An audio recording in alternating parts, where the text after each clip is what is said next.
কোন পার্টি অফিসে? কোন পার্টি অফিসে? আপনি কি দেখতে আছেন এখানে? ওসি সাহেবের কোন বিষয়টা তদন্ত করতেছে? ফখরুল সাহেব বললেন আপনি তো এখানে বললেন যে আপনার বিষয়টা স্যারকে বলা হয়েছে, স্যার তদন্ত স্যার বলছেন উনি ছাত্রলীগের হ্যাঁ ছাত্রলীগের ওসি, এর জন্য আমাকে বলছে আমি স্যার উনি ছাত্রলীগের ওসি ওনারা ছিলেন ওনারা কে বলছে এই কথা বলছে কে? ছাত্রলীগের ওসি কে বলছে? কোন স্যার নামটা জানতে চাচ্ছি।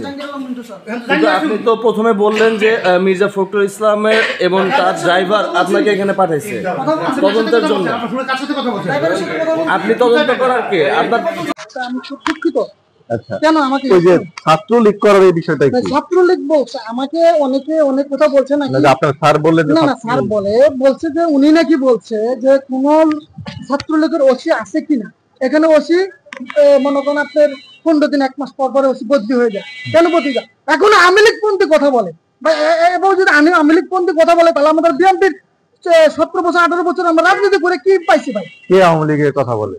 এখানে ওসি হোক ওনাদেরকে বললে ওনারা আওয়ামী লীগের কথা বলে, আমাদের কোনো এলাও করে না। আজকে একটা মনে করেন একটা আওয়ামী লীগের যত লোক আছে নেতা কর্মী এদেরকে একটাকেও ধরে না, ওনার টাকা খেলে খেলে ছেড়ে দেয়, আমাদেরকে হ্যাস্ত নষ্ট করে।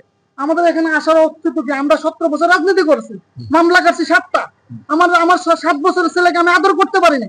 আজকে থানায় আমি নিজে সাংবাদিকের কাছে নিজে হ্যাস্ত নষ্ট হয়েছি। আচ্ছা এই যে উনি যে আওয়ামী লীগের ওসি, এটা তদন্তের জন্য আপনাকে কে পাঠাইছে? নিজে আওয়ামী লীগের ওসি, এটা পছন্দ না। আমাকে স্যার বলছে নাকি উনি আওয়ামী লীগের কোনো ওসি কিনা, ছাত্রলীগের কোনো ওসি কিনা, তাহলে আমাদের বিএনপির কোনো কাজ করবে না, সেটার জন্য আমি আসছি। উনি বলতে যে আমি স্যার তাহলে আমি ওসির লোকে পরিচয় করতে আসি। সামনে বললাম যে মির্জা ফখরুল স্যার ড্রাইভারের সাথেও কথা বললাম। আপনাকে কে পাঠিয়েছিল যে উনি ছাত্রলীগের ওসি কিনা? দপ্তরে যে দপ্তরের স্যার ছিল যার আন্ডারে আমি চাকরি করছি, কার আন্ডারে? এই যে জাহাঙ্গীর আলম মিন্টু, যে আমার পার্টি অফিসে যে দপ্তরের দায়িত্ব আছে ওনার সাথে আন্ডারে চাকরি করছি। উনি আমাকে বলছে, আমি বলছি স্যার আমি ওসির সাথে দেখা করবো, আজকে তার মধ্যে প্রোগ্রাম নাই ভাই কেন্দ্রীয় অফিসে। তাহলে উনি করতে যাও। তো উনি বলতেছে কোনো আওয়ামী লীগের যদি ছাত্রলীগের কোনো ওসি থাকে অথবা আওয়ামী লীগের কোনো পন্থী কোনো লোক থাকে তাহলে এটা আমাকে জানাইও, আমাদেরকে জানাইও। এখন আপনি কি দেখলেন? উনি কিসের? উনি কিছু জানেন, ওনার সাথে তো আমি পরিচয় নেই। একে আপনারা আপনি কিভাবে বুঝবেন যে উনি ছাত্রলীগের ওসি কিনা বা ছাত্রলীগের? আমি ওনার সাথে কিভাবে বুঝবো? ওনার সাথে ভালো ব্যবহার করলে, উনি যদি এলাকায় থাকে ভালো কাজ করে তাহলে আমরা এটা বুঝতে পারবো যে উনি ছাত্রলীগের না আওয়ামী লীগের, উনি কোন দিকের। উনি শেষভাবে পাবলিকের কাজ করে উনি এখানে যদি টিকে থাকতে পারে তাহলে ওনাকে জন্য ভালো।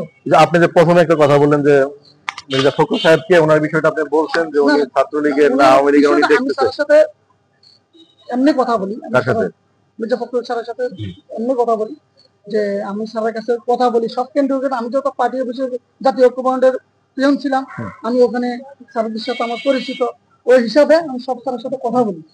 সব স্যারের সাথে কথা বলার পরে ওনারা যদি ভালো হয় আমি বলি। ওসির সামনে এসে যে বললেন যে আপনি তাকে ওসির কথাটা আপনি ফখরুল সাহেবকে বলছেন? না না, এই কথা আমি আপনি এটা শুরুতেই বললেন, এটা বলছিলেন। আমি বলছি যে আমার স্যারে বলছেন যদি উনি আপনি তো বললেন যে আপনি ছাত্র। না না না ভাই, আমি এটা বলিনি। আমি রোজা রয়েছে সারাদিন ভাই, ক্লান্ত।